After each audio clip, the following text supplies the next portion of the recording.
kanyang topic. Brother Wendell, good evening.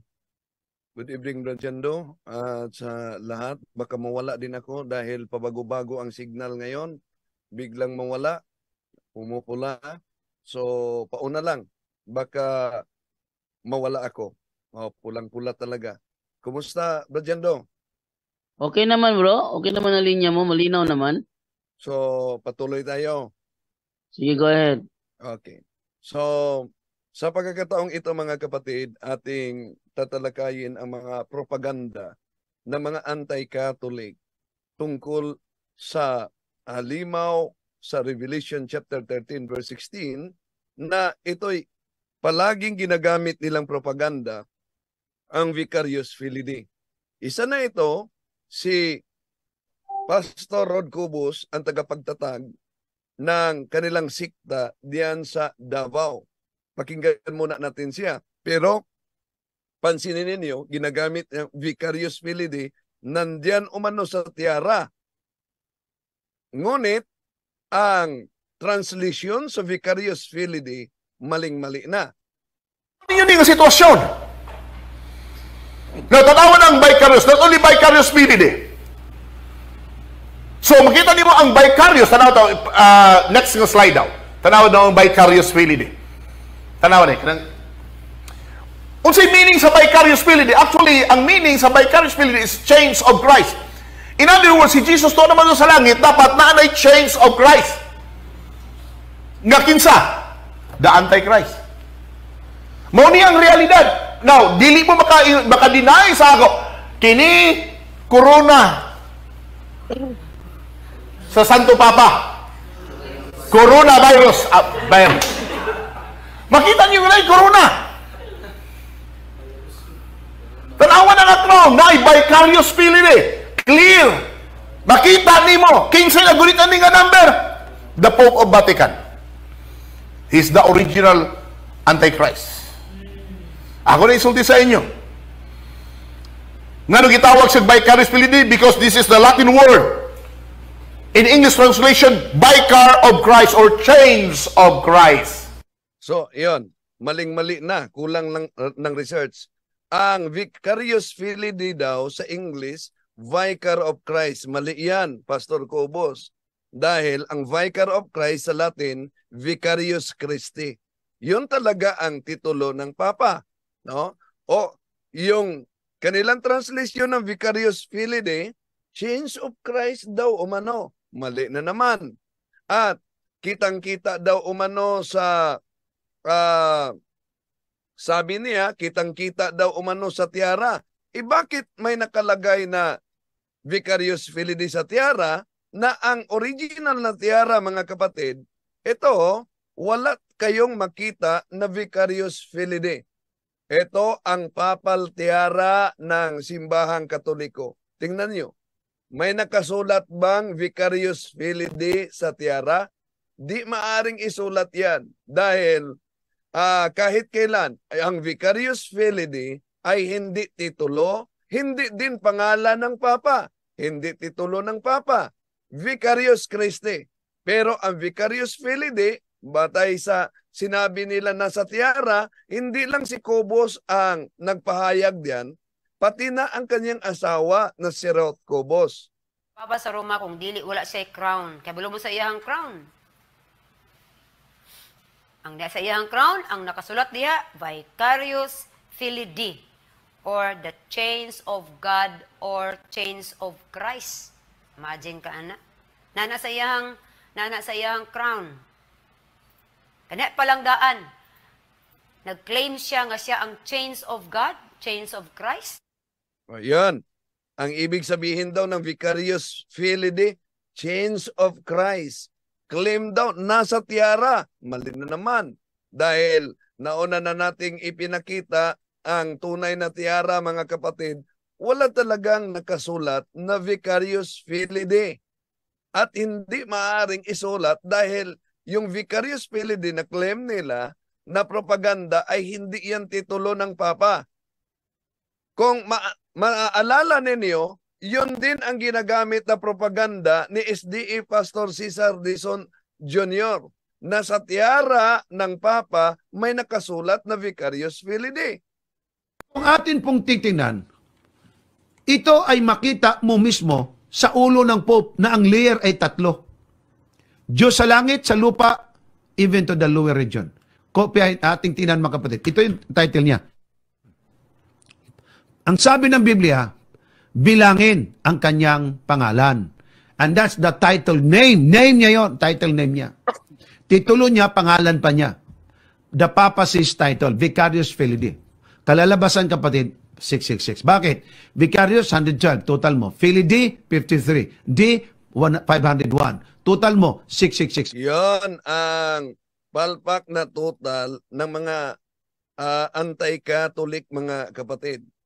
Inilabas yan na video na total na meron talaga umano sa triple crown tiara ng Papa Vicarius Filii.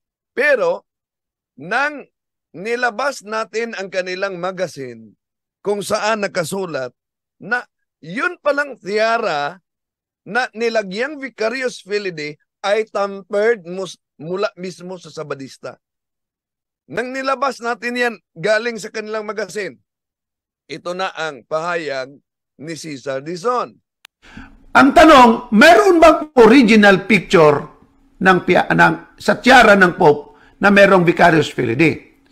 Ang sagot po ng Ministry Magazine, meron ipinadala na ang term na ginamit nga nila ay dubious picture of tiara. Bakit dubious, kapatid? Ang kwento ganito. Years ago, merong isang evangelist nag-secure ng pictures of tiaras of the Pope. Ang ginawa ng artist nito, number 4, inattempt niya, ginawa talaga niya. Nag-re-illustrate siya. Yun ang purpose niya. Na mayroong pangalang Vicarius Filii. Just for illustration. Pero sa pag-illustrate niya, di nagustuhan ng General Conference o ng magazine. Kasi ang picture altered. Anong ibig sabihin ng altered? Dinagdagan. Hindi na yung original. Nabago ngayon. Sinadmit niya ito. Ang ginawa ng magazine, ng Ministry Magazine, I would say, nagkaroon sila ng personal examination sa tiara, picture. Kanilang dinesisyonan, failed ito. Hindi karapat-dapat. Bakit? To disclose sa picture na may Vicarius Filii. Kasi wala naman talaga sa picture. Yan mga kapatid ha. Wala naman talaga sa picture. Nilagyan lang ng Seventh-day Adventist sa kanilang propaganda. Kaya yung ating ipinakita na tiara, tunay na tiara, ito ang tunay. Nilagyan lang ng Sabadista, pinulot ng mga mag-asawang Cobos, pinulot ng Saksi ni Jehovah, pinulot ng Seventh-day ng Iglesia ni Cristo, propaganda laban sa simbahang Katoliko. Kaya, itong tinalakay ni Dizon, galing sa atin pong altered. titingnan, Nasabi ito niya, ay makita mo nakasulat mismo sa ulo ng Pope na ang layer ay 3. Sa ulo ng Pope. Pero sa pahayag niya, wala naman talaga. Dinagdagan lang. Kaya mag-ingat kayo mga kapatid. Kung tingnan nga natin talaga ang konteksto sa nakasulat sa Biblia, sino po ba ang tinutukoy na halimaw na may taglay na 666 ayon sa konteksto at history? Pansinin ninyo ang nakasulat sa Revelation chapter 13 verse 18 na ginagamit nila. This calls for wisdom. Whoever is intelligent can figure out the meaning of the number of the beast, because the number stands for the name of someone. Its number is 666. Napakalinaw ang nakasulat. Kaya, ang sabi, kailangan ang karunungan upang malaman ang numero 666. Tandaan niyo, karunungan, hindi kabubuhan. At malinaw, Pangalan ng isang tao ang sabi ng talata, mga kapatid. Hindi po titulo at walang titulo ang Papa na Vicarius Filii, na mali-mali naman ang translation nila dahil si Cobos pa ang Vicarius Filii sa English ay Vicar of Christ. Research naman pag may time. Kaya ito'y isang malaking panlilingla na propaganda laban sa simbahang Katoliko, mga kapatid. Ngayon, kung ang Papa ng simbahang Katoliko ang katuparan, batay sa kanilang teorya, katuparan sa 666, alam naman natin, mga kapatid, sa kasalukuyan, mula kay San Pedro, kung tingnan natin ang tinatawag na Webster's Dictionary, page 544, ang nakasulat, Peter, masculine proper name, Simon Peter, fisherman of Galilee, one of the 12 apostles, and the first pope of the Roman Catholic Church. So, mula kay San Pedro, hanggang ngayon, mga kapatid, meron na tayong 266 na papa sa kasalukuyan ni Pope Francis. Ibig ba sabihin nila na yung Revelation chapter 13 verse 18 ay merong 266 na hayop na may dala na 666, mga kapatid? Abay, malinaw na isang kalukuhan yan. So, ang ibig sabihin ba ng Vicarius Filii ay Vicar of Christ? Mali. Dahil ang Vicar of Christ sa English, Vicarius Christi, yon talaga ang titulo. Ang ibig sabihin ng Vicarius Filii ay representative o appointed son of God. Abay, di po ba? Walang pagkakaiba. Titulo yan ni Kibuloy na appointed son of God. Di po ba? So, ang titulo ng Papa ay Vicarius Christi, Vicar of Christ. Ibig sabihin, mga kapatid, siya ang tatayong kinatawanan na mamuno sa pagkapastol sa iglesia kung tupa ng ating Panginoong Hesukristo. Ibig sabihin, earthly representative of Christ.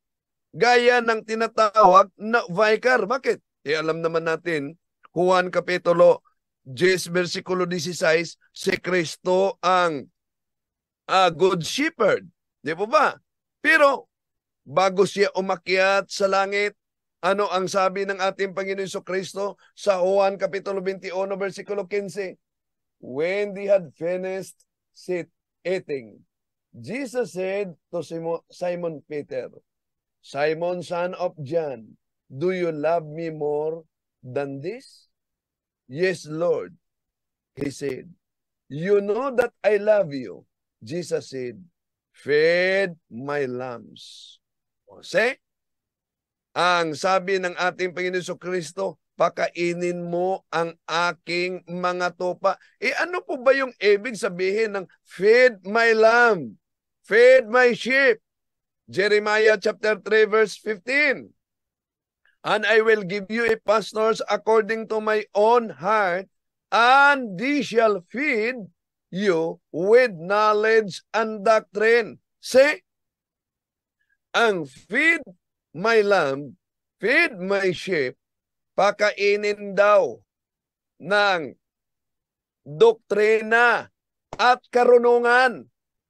Ngayon, tingnan natin ang kasaysayan, mga kapatid, dahil pilit talaga nilang sinasabi na ang Papa ang katuparan para lang makapanuligsa. At pauna ko lang, dahil nag-zero na ang signal ko, baka mawala ako ngayon. Okay. So, Pahayag Kapitulo 13, versikulo 17. Ito ang mabasa. At walang maaaring magtinda o bumili, malibang sila'y may tatak ng pangalan ng halimaw o ng bilang na katumbas niyon.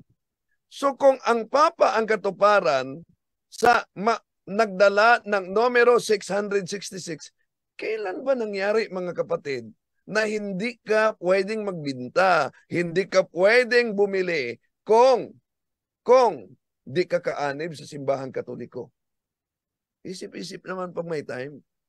Kung tingnan natin ang kasaysayan, sa pagpasok sa Kristyanismo sa Roma, noon, the official state religion was paganism. And then Christianity was subject to persecution. Subjected to persecution.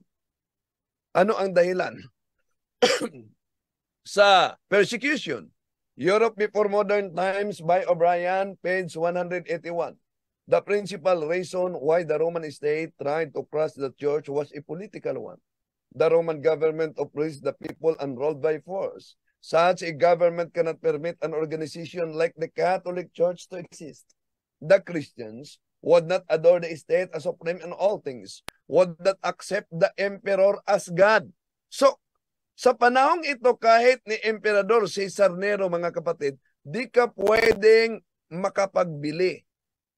Di ka pwedeng bumili, di ka pwedeng magbinta kung wala kang lagda na ikaw ay nag-aalay ng insinso sa imahe ng emperyo. Dahil ang Kristyanismo ay inuusig noon.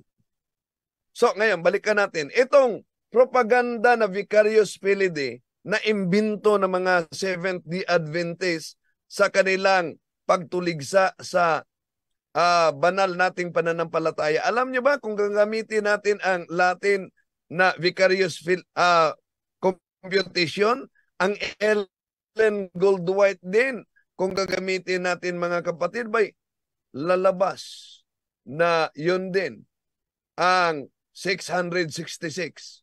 No? Ito ang computation ng Seventh-day Adventist. Di tayo mawala. Paibabago-bago talaga ang signal sa akin ngayon. Ito ang computation nila mga kapatid. No? Vicarius. Yun. Roman numeral ang gamit nila. So, ang Vicarius, dahil sabi nila, ang U o mano katumbas V, so naging Vicarevs. Vicarius daw, 112. Yon ang kanilang pinakita, Vicarius. Ang Filii, ito 53. At ang D, ito Roman numerals. Pero kung ating sundan mga kapatid, ang total na, tunay na total ay 664 lang. 664. Pero paano nagiging 666?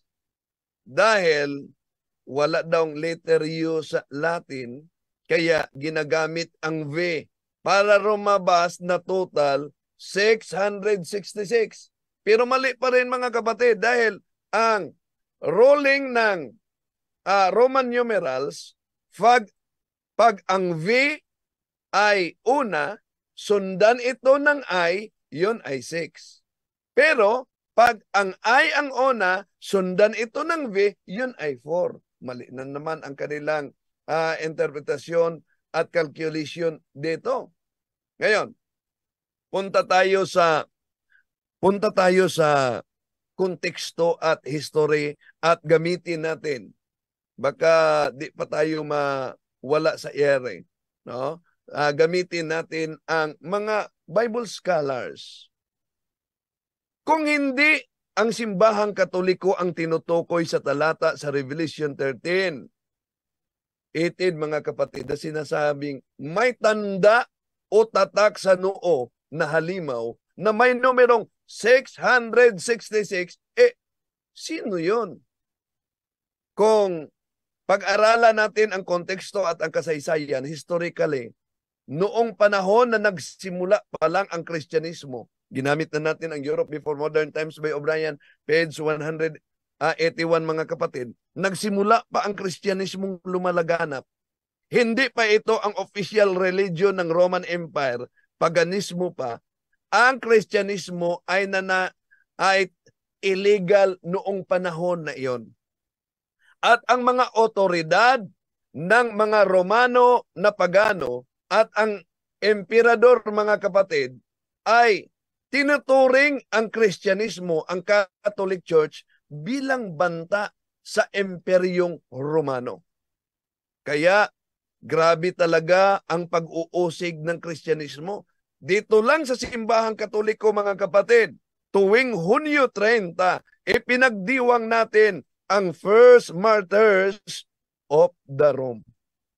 Dahil yun sa persecution, no? Grabe ang pag-uusig. At unang umuusig ng Kristyanismo noon, sinimulan sa panahon ni Emperador Cesar Nero.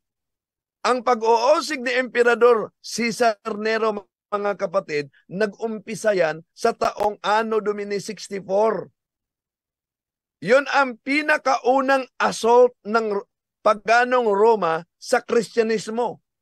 Kung tingnan natin ang mabasa sa Revelation chapter 13 verse 5, the beast was given a mouth uttering proud boast and blasphemies, and it was given authority to act for 42 months. Yon. Ngayon, kung ang Papa ang katuparan, sinong Papa na namuhay sa loob ng 42 months? Walang iba, mga kapatid, sa kasaysayan, kundi ang emperador lamang ng Roma na si Cesar Nero. Bakit? Napakalinaw ang Revelation chapter 13 verse 5. Kung tingnan natin ang konteksto, mga kapatid, makonekta natin yung pag-uusig ni Emperador Cesar Nero sa unang Kristyanismo. Wala namang unang Kristyanismo kundi Katoliko. Batay sa Europe Before Modern Times by O'Brien, page 181, the principal reason why the Roman state tried to crush the church was a political one. The Roman government oppressed the people and ruled by force. Such a government cannot permit an organization like the Catholic Church to exist.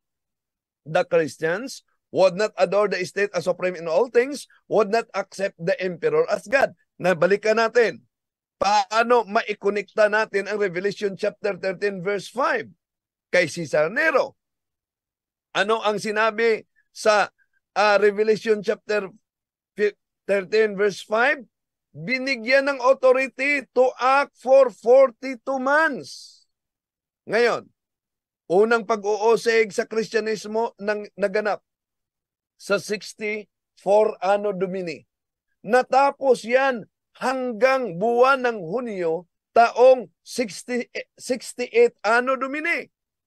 So sa haba ng pag-uusig ni Emperador Cesar Nero, ang unang umuusig, lumalabas, mga kapatid, na merong 3 taon at kalahating taon. So, itotal niyo ang 3 taon at kalahating taon, di po ba 42 na buwan ang total na siyang tinutukoy din at natupad din sa talata sa Revelation chapter 13 verse 5.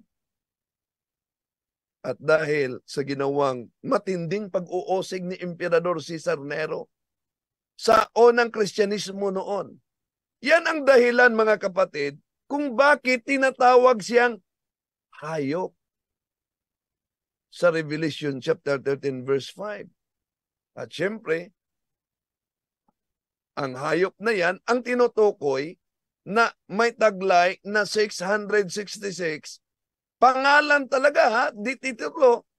Ito. This calls for wisdom. If anyone has insight, let him calculate the number of the beast. For it is man's number. His number is 666. Pangalan talaga ng tao, hindi titulo, mga kapatid. Hindi lang yon.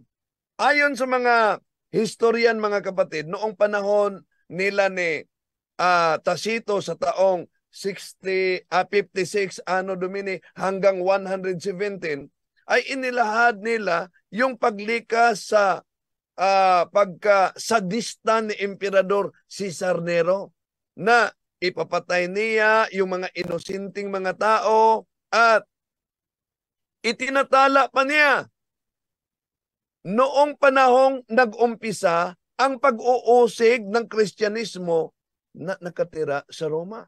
So, si Emperador Cesar Nero ang nag-umpisa sa gyera laban sa mga Hudyo kung nauwi ito sa pagkasira, pagbagsak sa siyudad ng Jerusalem noong taong 70 Anno Domini, mga kapatid. At ito pa, kung tingnan natin ang komentaryo sa kasaysayan, mga kapatid, napakalinaw, gamitin natin ang kasaysayan. Mga tinatawag na Bible scholars, kung sino ang tinutukoy talaga na 666. Ito.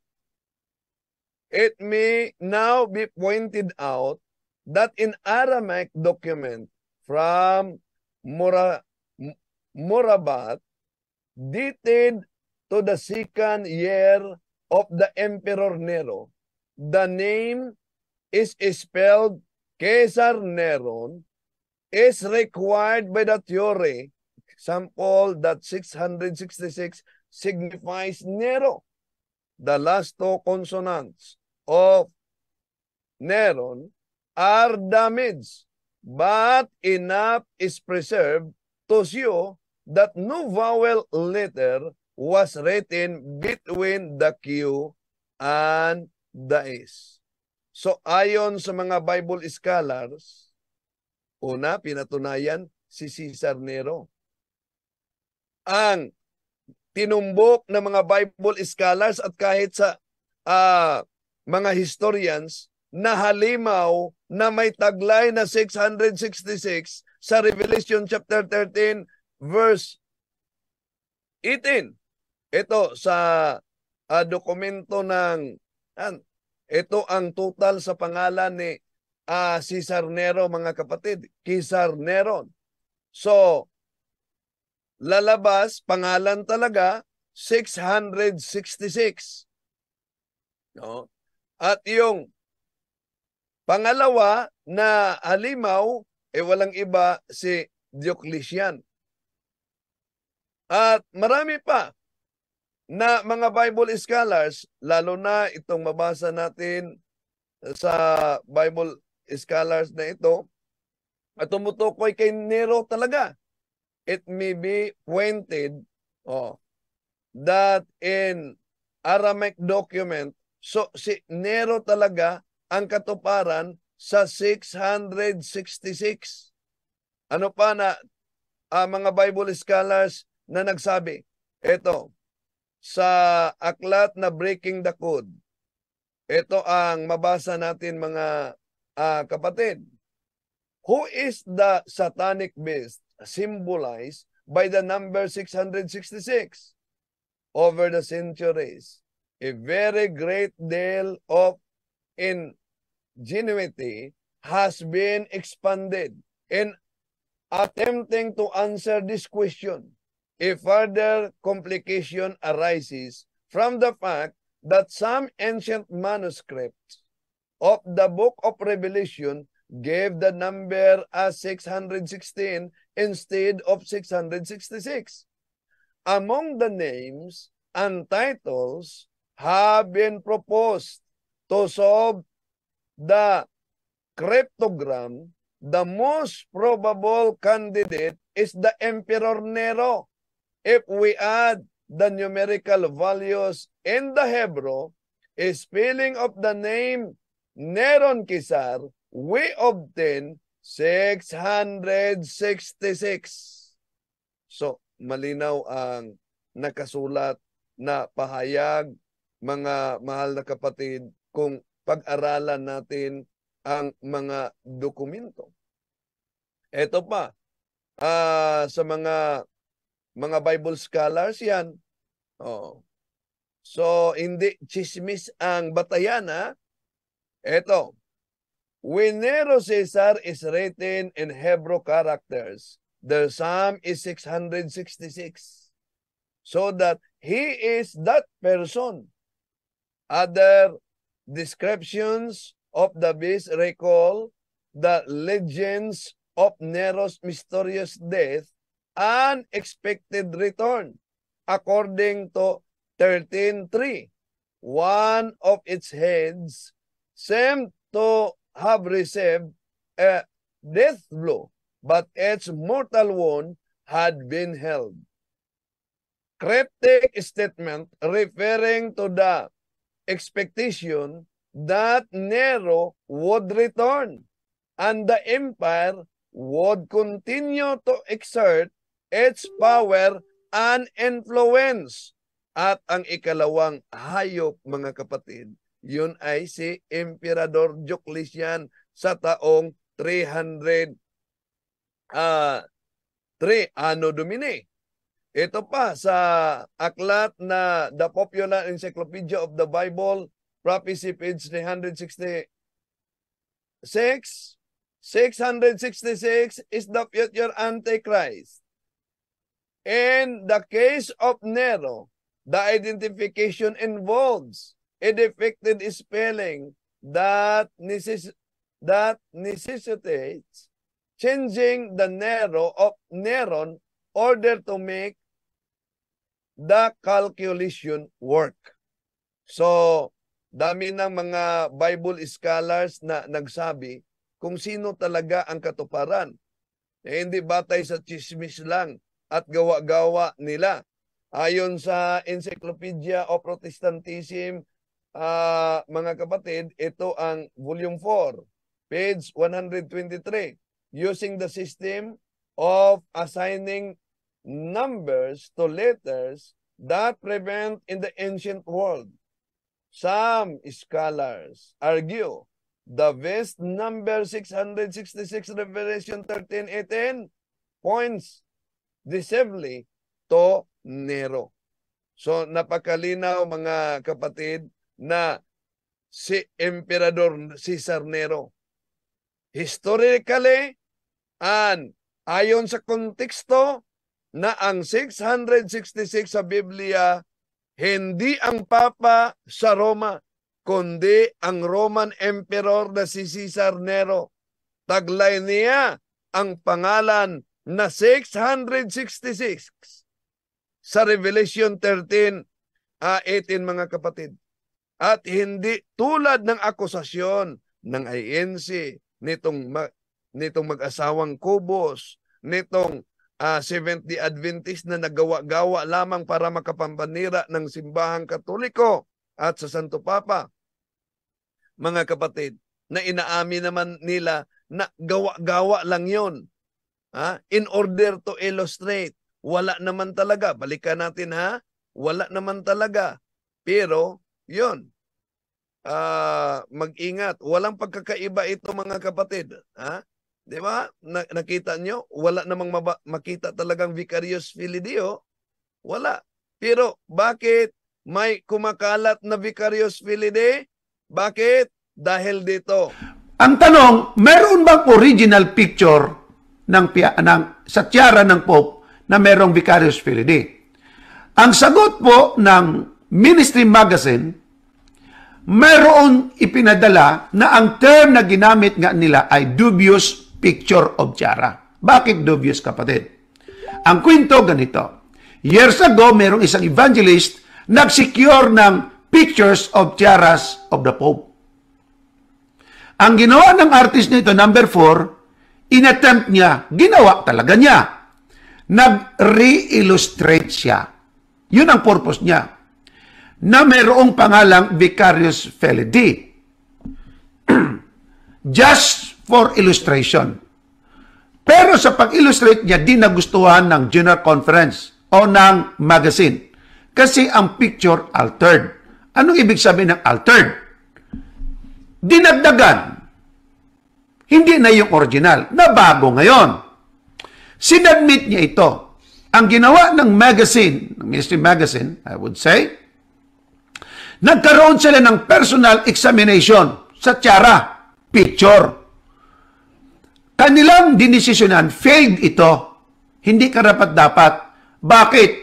to disclose sa picture na may vicarious filii. Kasi wala naman talaga sa picture. Wala naman talaga sa picture. Kaya kung wala naman talaga, yung nauna niyang tinalakay na meron talaga, abay, pirated na yon. Kung atin pong titingnan, ito ay makita mo mismo sa ulo ng Pope na ang layer ay 3. Diyos sa langit, sa lupa, even to the lower region. So Kopya ating tingnan. Kailan ba yan? At saan kaya napulot niya itong chismis na yung 3 crown ay ang ibig sabihin Diyos sa langit, sa lupa, at even sa lower region? Di po ba mahilig talaga silang mag-imbento? Walang pagkakaiba ito sa Peking Madre na ikinakalat nila na galing daw sa Vatican. Kaya sinagot natin ito mga kapatid, ito ang pinaka paulit-ulit nila na tuligsa sa simbahang Katoliko. At ating sinagot dahil alam nyo naman, ang kasinungalingan, pag ito'y inulit-ulit, ay magmukha talagang parang katotohanan.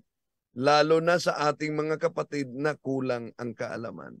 So maraming salamat po dahil kahit humina yung signal ko, nanatiling hindi ako nawala. Baka mamaya mawala.